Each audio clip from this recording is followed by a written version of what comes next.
Since 2001, the Fast and Furious movies have morphed into a massive, sprawling franchise. In fact, the series easily rivals most comic book movies for surprisingly dense lore, outrageous action, and heroic, one might even say super-heroic leads. In 2001's The Fast and the Furious, we're introduced to Brian O'Connor, an undercover cop tasked with taking down a gang of muscle car-loving thieves who have been stealing what they claim to be millions of dollars of DVD players. Brian finds a lead in Dominic Toretto, the charismatic ringleader of a group of carheads who may or may not be the same gang that Brian's after. I live my life a quarter mile at a time.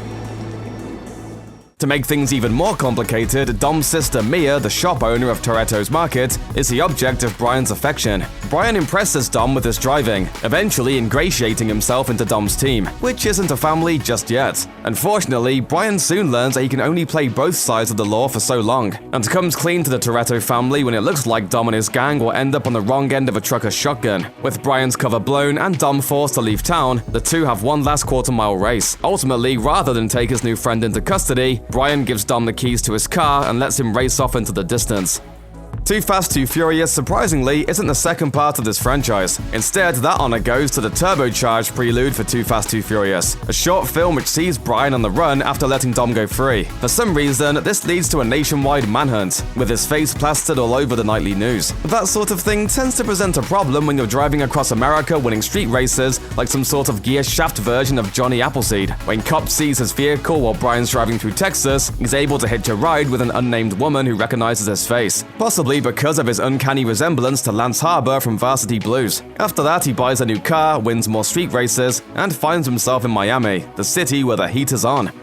In 2003's Too Fast, Too Furious, Brian has fully transformed from undercover cop with an unmistakable surfer accent into a king of the Miami street racing scene with an unmistakable surfer accent. Together with organizer and former racer Tej, Brian's been racking up the bills and notoriety in Miami. That all comes to a screeching halt when he's arrested by the Miami police after they fire an electronic harpoon into his car. The police want Brian to go undercover inside a criminal organization, and they're willing to wipe Brian's criminal record if he can take down Verone, Miami's resident drug lord. Brian recruits his childhood best friend and ex-con Roman to help him race his way to Verone's good graces. With the help of another undercover agent, Monica Fuentes, Brian and Roman capture Verone, clear their criminal records, and walk away with a pile of illicitly acquired cash. And that's about when the timeline hits turbo speed with chronological hijinks.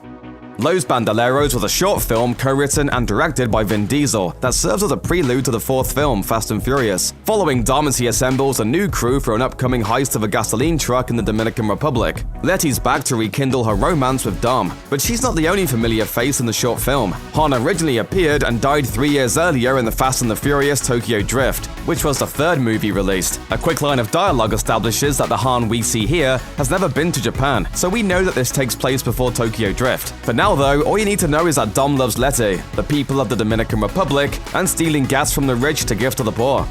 2009's Fast and Furious begins with a heist planned in the Los Bandoleros short. Dom, Letty, Han, Tego, and Santos steal a bunch of gas to give to the people of the Dominican Republic, but their celebration is short-lived. Dom knows that as long as he's a wanted criminal, Letty's in danger of being arrested too. So he leaves Letty in the middle of the night, off to go live his life 1/4 mile at a time. Meanwhile, Brian is working with the FBI as a field agent, trying to find leads on a drug lord named Braga. Dom is forced to return to Los Angeles after learning that Letty was seemingly killed by one of Braga's men while she was working with Brian to take the drug lord down in exchange for clearing Dom's criminal record. Dom and Brian both go undercover in Braga's street racing organization, Brian intending to catch Braga, Dom intending to kill him. While there, they run into and befriend Giselle, Braga's wondrous right-hand woman. Eventually, Dom and Brian reconcile and take Braga down.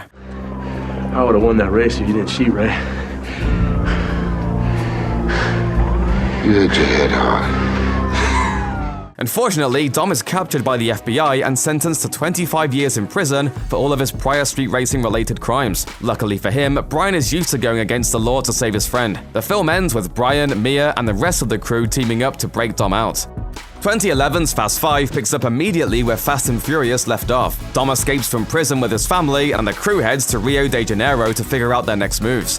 Brian takes a gig stealing cars from a train, but unbeknownst to the family, one of the cars they steal belongs to Reyes, a ruthless drug lord who controls Rio with an iron fist. Dom, Mia, and Brian recognize that they've got a golden opportunity to steal enough money from Reyes to fund their fugitive lives permanently.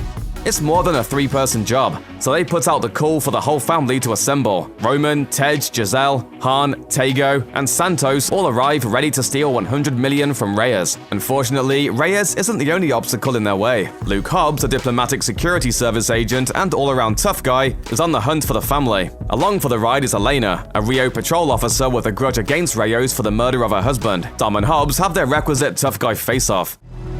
This is Brazil! But they're forced to work together after Reyes kills Hobbs' entire team, save for himself and Elena. The family's heist goes off without a hitch, and Hobbs gives Dom a full 24-hour grace period before they resume their muscular cat and muscular mouse chase. At the end of Fast 5, there were only two things that could get the family back in action: the promise of amnesty and the knowledge that Letty is alive. It turns out that Letty survived the explosion back in Fast and Furious, but got amnesia. She was then conscripted into a kind of evil version of the Fast family led by villainous Owen Shaw. Hobbs and his new partner Riley bring the Fast family, because obviously only fast thieves can catch fast thieves. It wasn't that hard to find you, Toretto. Wasn't hiding.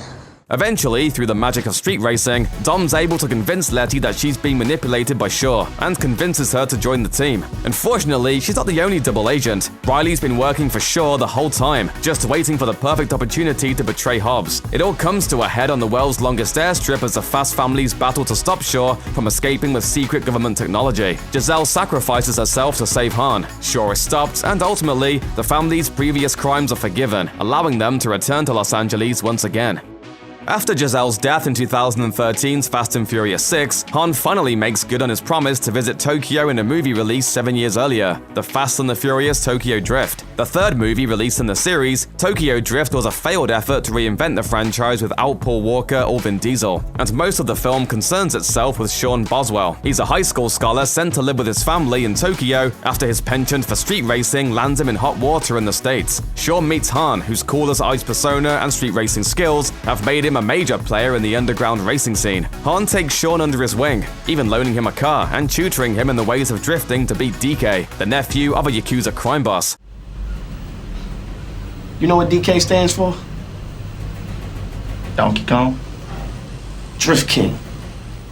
Unfortunately, Han's training is interrupted when DK and his uncle's henchmen attack Han's garage. In the ensuing chase scene, Han is tragically hit by a passing motorist, and his fuel tank goes up in a massive ball of fire. Consumed with raging vengeance, Sean challenges DK to a race in which the winner has to leave town forever. Sean wins, becoming the new Drift King, and Dom shows up, explaining that Han was family. The post-credits scene of Fast and Furious 6 returns to Han's death in Tokyo Drift, but with one major bit of context: a mysterious stranger who's following the chase on a police scanner. With careful timing, the stranger speeds right into Han, and then the as-yet-named character calls Dom on the phone as Han's car burns, delivering a foreboding message. Dominic Toretto. You don't know me. You're about to. There's nothing more important than family in the Fast and Furious universe, but bad guys have families too. In this case, Owen Shaw has a big brother named Deckard. He kills Han in the post-credits scene of Fast and Furious 6. When the family hears about Han's death, Dom travels to Tokyo to pay his respects and start the hunt for Deckard. Meanwhile, Deckard's been busy. He's already attacked Hobbs and Elena to find out everything he can about the Fast family. When Dom finally meets Deckard, their climactic street fight is interrupted by a mysterious government agent named Mr. Nobody, who needs Dom and his team to do some odd jobs for them in return for the use of God's Eye, a hacking tool that can find anyone on the planet, including Deckard. This time it ain't just about being fast. The team rescues Ramsey, the hacker who designed God's Eye, from a Somali mercenary trying to use the device for nefarious reasons. It all comes to a head in Los Angeles, of course, where Dom and his team need to keep Ramsey away from Deckard long enough for her to disable the God's Eye. Fortunately, they have some help from Hobbs. Daddy's gotta go to work.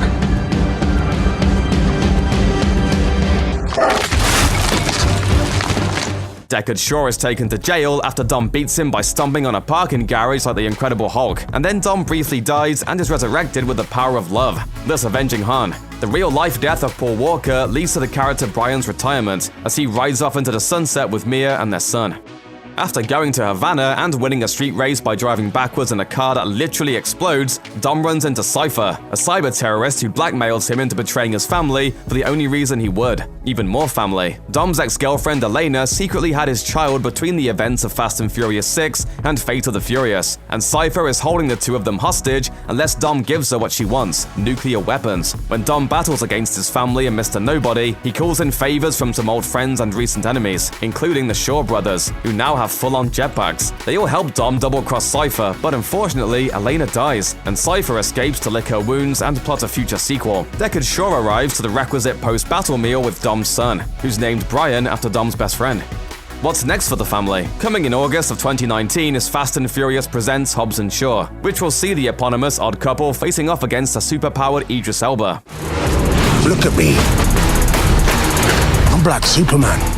Fast and Furious 9 is slated for 2020, and while there hasn't been much news about it since, an animated show called Fast and Furious Spy Racers was announced in April 2018. Now with reports of on-set conflicts between series leads, the future looks cloudy. The spin-off might be a way to keep Dwayne "The Rock" Johnson and his popular character in the universe without him sharing screen time with Vin Diesel. Whatever else is on the road ahead, no one really knows for sure. All we can do is get there ourselves, 1/4 mile at a time. Check out one of our newest videos right here. Plus, even more Looper videos about your favorite movies are coming soon. Subscribe to our YouTube channel and hit the bell so you don't miss a single one.